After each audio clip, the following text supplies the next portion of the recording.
Let's talk about the new Summer of Space collection from Terra Cosmetics, 10 single eyeshadows, and these are such summery shades, especially with the orange and the pink and the blue. I will be showing you detailed swatches as well as comparison swatches, and this collection is already live and available. You can buy the whole bundle or you can buy them individually, and I did receive these in PR, and I do have an affiliate code which I will pop up on the screen. So let's get into the details of each of the shades, the texture, opacity, color, shifts, etc., and then comparison swatches, and then I'll show you how I created these two really colorful looks. So let's get right into it. First two shades are Starlight and Solar Wind. I think Starlight is pretty piecey, but Solar Wind does have just a little bit more of a texture, just ever so slightly. It's kind of like an in-between flaky and smooth. And Starlight is an iridescent that has a purple flash straight on, and Solar Wind looks very yellow in the pan with a pink reflect to it, so it's more so yellow and orange in the shift and very pink straight on, especially once it's swatched out. It looks a little bit less yellow, but I can definitely see the yellowness in it, especially on an angle. And Starlight does have just a very slight shift to a very pale yellow, slightly maybe leaning green, and they are very, very sparkly, and they do smooth out completely. And Corona Burst and Red Shift, these are both very, very smooth, a little bit more on the satin side.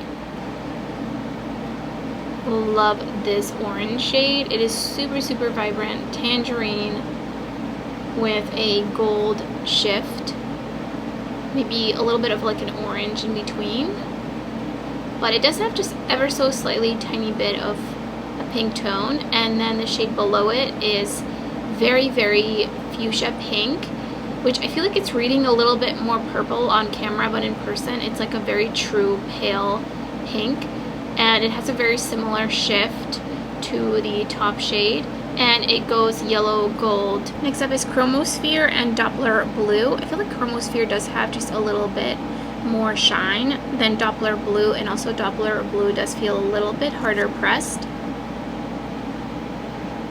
And I do feel like you could sheer out both of these shades.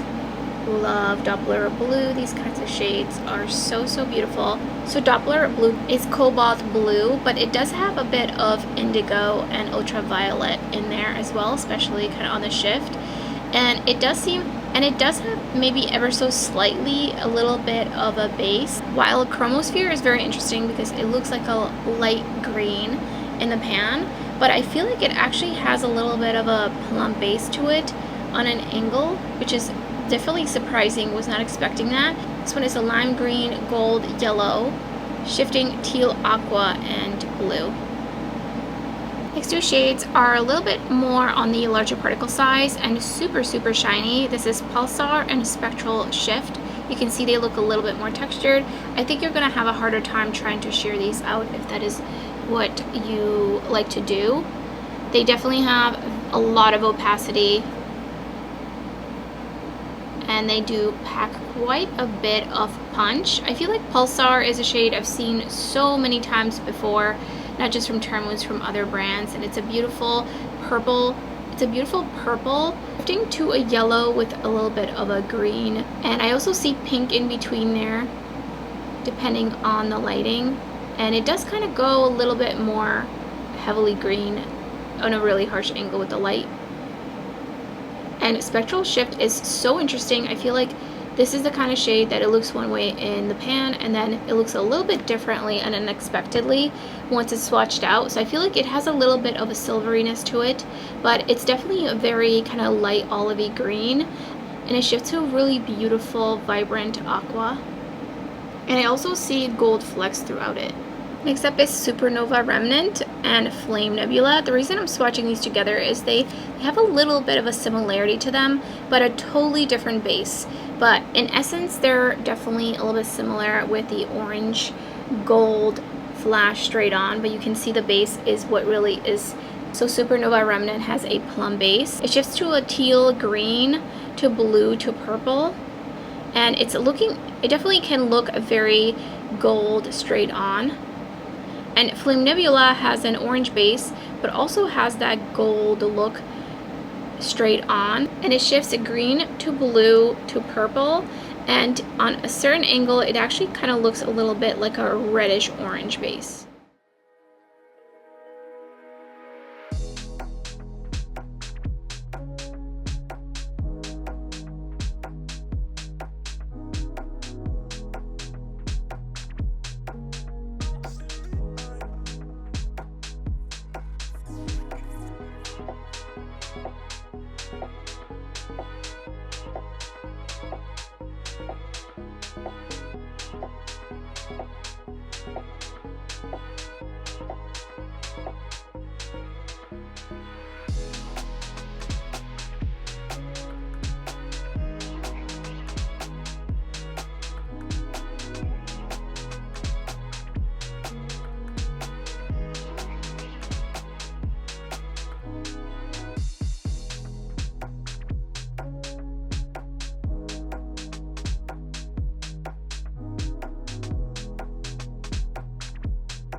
So for both of the looks, I'm going to be reaching into the Blends palette. I feel like it's been a while. And I'm first picking up Giggle, and I'm going to put that into the inner crease. And I'm basically going to be predominantly focusing on purples and blues. So then next I'm going to take Bubble Bath. I'm going to put it on the outer half of my crease. I don't have foundation on yet, so I'm not really worried about fallout or anything like that. I'm going to go back in with just a little bit more Giggle in here just to help blend it with the blue in between as well. Next I'm taking Signs, and I'm just going to pop that into the crease just a little bit, just to deepen it up a little bit. And then wiping off this brush, this is the Fantasy Cosmetica EO2, and I'm gonna take Chance and just intensify it out here a little bit, but I will be going in with the darkest blue as well on the outer corner, but just wanted to add this extra layer in here. And then next going in with this Glaminatrix Cosmetics brush, and I'm taking Spellbound, and I'm gonna pop that right onto the outer corner, and I'm really just putting it onto the direct lid before I start to really blend it out. I wiped off my brush because these are super pigmented, and I'm just really slowly blending out. And I'm gonna go back in with this brush with nothing else on it and just blending further out. I'm gonna go back in with a little bit more Chance, just like out here. And now it's shimmer time. Putting down some of the Shine On Shimmer Shadow Enhancer, and I'm just gonna spread it with my pinky. And I'm taking the brush from me and Clionadh's collab. It's the one that has a little bit more fluff to it. Now this shade is a little bit flaky, so it does pick up a little flaky as well. Definitely recommend putting it on prior to having your foundation done. And I feel like it's gonna be a little bit less intense with a brush application, but this way at least you'll have it nice and smooth and you don't really risk it getting flaky. And then I'm gonna wipe off the brush, and I'm taking Starlight on the same brush, and I'm just going to scatter it kind of up into the inner crease and on the lid, and just kind of smooth it out so it is basically layered over. So it is layered over the purple matte.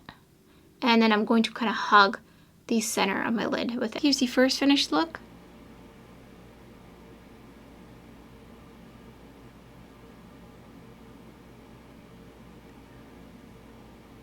The second look, again, going in with the Blends palette. Going in with First Kiss on the inner crease. This is the Blend Bunny L03, and I'm wiping that off. And then right next to it, I'm taking Sunset.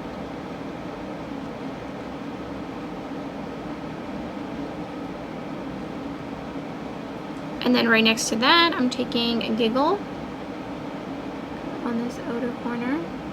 Getting real colorful today. Just like out here, kind of blending into a V. I'm actually going to take a little bit of Barley and just intensify this in here, just a little bit.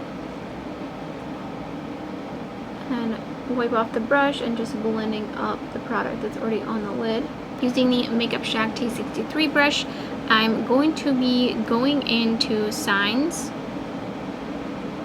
And I'm just kind of intensifying this out here a little bit before I go in with the dark purple. And I don't really want it to take over the pink, so I'm trying to be a little bit careful. And then taking Bewitched, and it's just going to be put really close to my lash line, and then blending it inwards a little bit, and then just tapping more, intensifying, and blending a little bit underneath my lower lash line as well, and then blending out. I feel like I'm losing the pink a little bit, so I'm going back in with Sunset. Oh yeah, super pigmented, so that re-intensified super quickly and easily. So I'm gonna wipe off the T63 brush again. I'm just gonna go in with Giggle. I want to bring it back in here a little bit as well. I'm using this silicone tip applicator. It's actually for blurring lip glaze on the lips. And I'm taking Supernova Remnant, and I'm just going to pick it up with that, and this way I'm gonna get it nice and intense. Oh yeah, you can kind of swipe back and forth, and it just really nicely layers it on. I kind of went a little too far out, but I actually don't mind it layered with the purple. It looks really nice. And then I'm just gonna go in a little bit on an angle towards the inner corner, and same applicator, I'm picking up Solar Wind. The shade is a little bit flaky, and you can see the way that it picks up. So this actually might be a little bit too much product, so we'll see. But I'm gonna attempt to swoop that on the inner corner. Unfortunately, it went out of focus. And that is smoothed out so nicely. Like, I can't believe that this is a flaky shade once it goes on, especially with this applicator. It's so good. Here's the second finished look.